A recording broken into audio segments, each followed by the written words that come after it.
Regardons ensemble en quoi consiste le système nerveux. On se souvient que tous les êtres vivants ont 3 fonctions biologiques: la reproduction, la nutrition et la relation. Le système nerveux permet aux êtres vivants d'entrer en relation avec l'environnement. La fonction biologique de relation est assurée par 3 systèmes. Le système nerveux assure la réception, le traitement, la conservation et la transmission de l'information provenant du corps et de l'extérieur. Les 5 sens permettent au système nerveux d'entrer en relation avec l'extérieur et le système musculo-squelettique permet au corps de se déplacer dans l'environnement.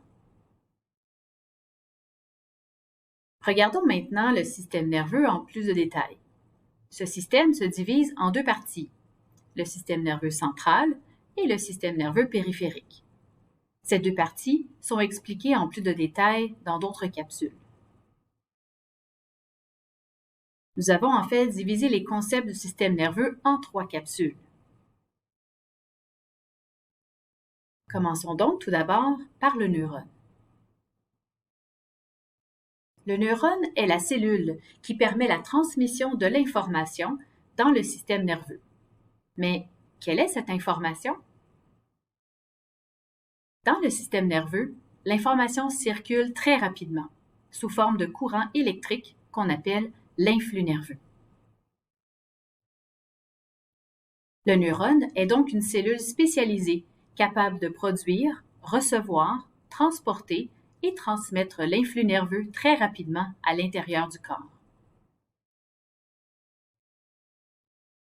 Le neurone est une cellule bien particulière. Elle contient des dendrites, un corps cellulaire contenant un noyau, une axone entourée d'une gaine de myéline qui protège l'influx nerveux, et finalement des terminaisons axonales. Le neurone est une cellule comme aucune autre dans le corps. Au minimum parce qu'elle est capable de transporter un courant électrique, mais elle a plusieurs autres particularités qui lui sont propres. Saurais-tu expliquer les différentes caractéristiques du neurone qui sont illustrées dans ce nuage de mots? Une des particularités du neurone est que l'influx nerveux y circule toujours dans le même sens, d'un dendrite au corps cellulaire, puis par l'axone jusqu'à une terminaison axonale.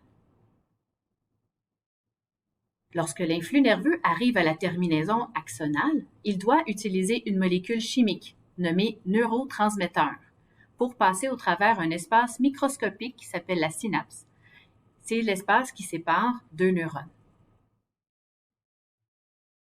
L'influx nerveux traverse donc le premier neurone, des dendrites jusqu'à une terminaison axonale, et puis traverse la synapse en utilisant un neurotransmetteur pour arriver aux dendrites du neurone qui suit.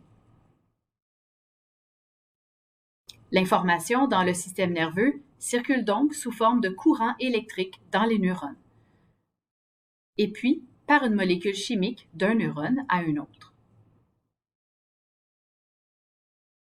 Il existe plusieurs neurotransmetteurs qui permettent au système nerveux de bien fonctionner. Certains ralentissent et d'autres accélèrent le passage de l'influx nerveux dans la synapse. Chacun des neurotransmetteurs est associé à des fonctions et émotions particulières. Lorsque la production d'un neurotransmetteur est affectée, des maladies y sont directement associées. Les drogues agissent directement sur la production de certains neurotransmetteurs, soit en ralentissant, en accélérant ou en modifiant leur production et transmission dans les synapses du cerveau. Et voilà, le système nerveux et le neurone en moins de 5 minutes.